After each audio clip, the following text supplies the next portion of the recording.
কাজ করছে না, উল্টা কিন্তু ক্ষতি করছে। হ্যাঁ, তাহলে অবশ্যই কিন্তু আপনি আপনার আঙুলে দেখবেন আপনার রত্নটা কোন আঙুলে পরা আছে। অনেক সময় আমরা দেখি ভুল আঙুলে যদি আপনি সঠিক রত্ন পরে থাকেন, সেই ক্ষেত্রে আপনার মারাত্মক কিন্তু উল্টা রেজাল্ট দিতে পারে। অ্যাকচুয়ালি রত্ন কি? রত্ন হচ্ছে গ্রহদেরকে রিপ্রেজেন্ট করে। প্রতিটা রত্নের সাথে একটা একটা গ্রহের সাথে রিলেটেড থাকে। সেই রত্ন সেই গ্রহের এনার্জি আঙুল দিয়ে আমাদের বডিতে অ্যাবজর্ব করায়।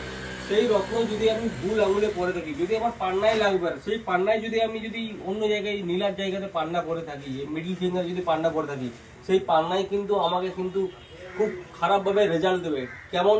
যেমন পান্নার যেগুলা ভালো রেজাল্ট দেয়, ঠিক তার উল্টো আমার ডিসিশনে ভুল হবে, আমার পড়াশোনাতে বাধা হবে, আমার প্রতিটা কাজকর্মে কিন্তু গন্ডগোল হবে।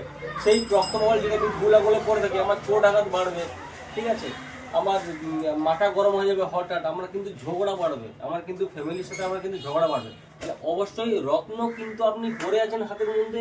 অনেক সময় অনেকে এই আঙুলটাই জ্বালা করছে, আঙুলটা রত্নটা খুলে আবার এই আঙুলে পরে নেই। ওরকম একদমই করবেন না। আমরা এরকম ছোট ছোট টিপস আপনি পেতে চ্যানেলটি ফলো করবেন। ধন্যবাদ।